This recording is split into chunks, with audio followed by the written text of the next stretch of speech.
That's why I'm asking each day. I think we're doing both. Yeah. Yeah. We'll definitely do both. Yeah. Just want to make sure there's high def. Do they? Is Hollywood Foreign Press? They do that in L.A. and New York, or something? Yeah, most of them are all live in LA, and there's about 90 total members. So do we do it again in L.A.? No. What they do is if your junket's in New York, a certain amount of them will fly out. So. If you could just favor your right a little bit, that'd be excellent. Me? Yeah. Okay. Thank you. Eric, when you're ready, you speak. Okay. So Doug, what was it about the story that made you want to tell the story? Well, What? I had a pretty. Let me think about it. So I know you want like short, succinct little answers, but No, I you don't. can cut out. This is one of the first times in my career where I just got sent a script and immediately fell in love. And what I fell in love with were the characters of Valerie Plame and Joe Wilson. You know, the political events against which the film were set don't even enter the story till about an hour in. So, and 10 minutes into the script, I knew this was my next movie.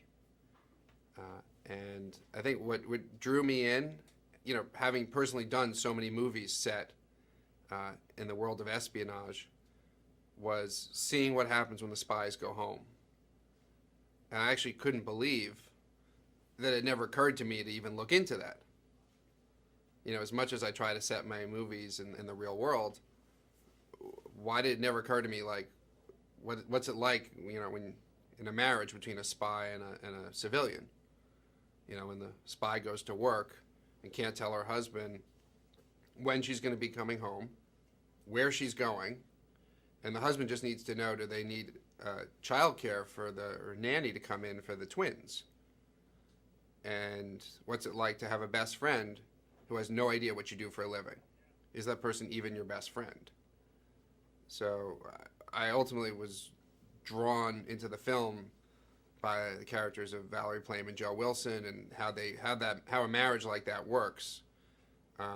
And then they got embroiled in this massive scandal, and you know, went up against the most powerful men in the world. And seeing how this husband and wife, you know, went up against the White House. You know, it's a real David and Goliath story. With a really special David, because you have the David is a CIA spy and a former ambassador, and they're still David compared to, because the force they're up against are, you know, it's the White House, the most powerful White House in the history of this country. After reading the script, did you meet them? Did you read both of their biographies? What was your next sort of step after sort of the script in terms of, you know, wrapping your head around how you're going to tell the tale? Well, the timeline for the film was that we started developing the script before either Valerie or Joe's books were published. So, in fact, the first draft of the script was completed before Valerie's book. And it was based on an enormous amount of research. My screenwriters attended every day of the Scooter Libby trial, for instance. We, you know, conducted maybe a dozen interviews with current and former spies. And we obviously read every book out there, you know, about Valerie or Joe or the run-up to the war. And, you know, after reading the script, I got involved in the process, you know, about halfway through. It was something that was birthed by Janet Zucker and Jerry Zucker, the producers. And they brought in Jez Butterworth and his brother John Henry Butterworth as screenwriters. And I was sent a rough draft of the script and fell in love with it. And said, is this really true? And are they really like that? And Janet Zucker said, well, I'll introduce you to Valerie and Joe. And so I flew to Washington, D.C. and met them in the lobby of the Mayflower Hotel. And you know, I fell even more in love with them. And that's the moment where I decided I really wanted to cast Naomi Watts in the film. And it was casting Sean Penn really came off of, had seen Milk, and I said, I have to work with that guy. And I thought, well, you know what? He'd be an amazing Joe Wilson. And Fair Game is actually only the second film in my career where I've gotten my first choice actors.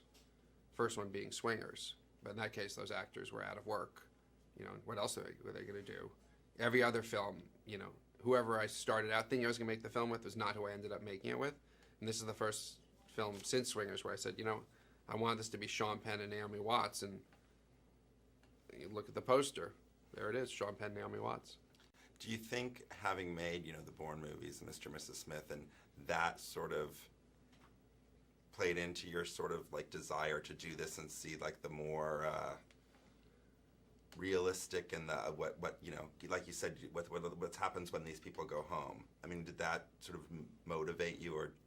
Yeah, I think you know, my films are almost like a chain.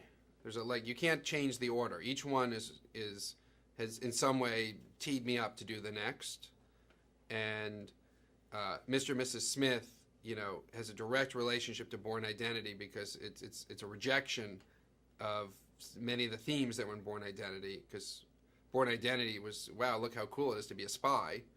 Mr. and Mrs. Smith was, well, okay, it's cool to be a spy, but it's even more impressive to maintain a marriage, right? Like, look, James Bond has a different wife, you know, different girlfriend every movie.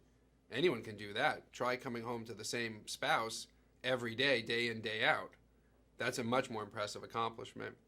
So there was a direct relationship there, and Fair Game is directly related to Mr. and Mrs. Smith and Bourne Identity because it's the real version of those movies.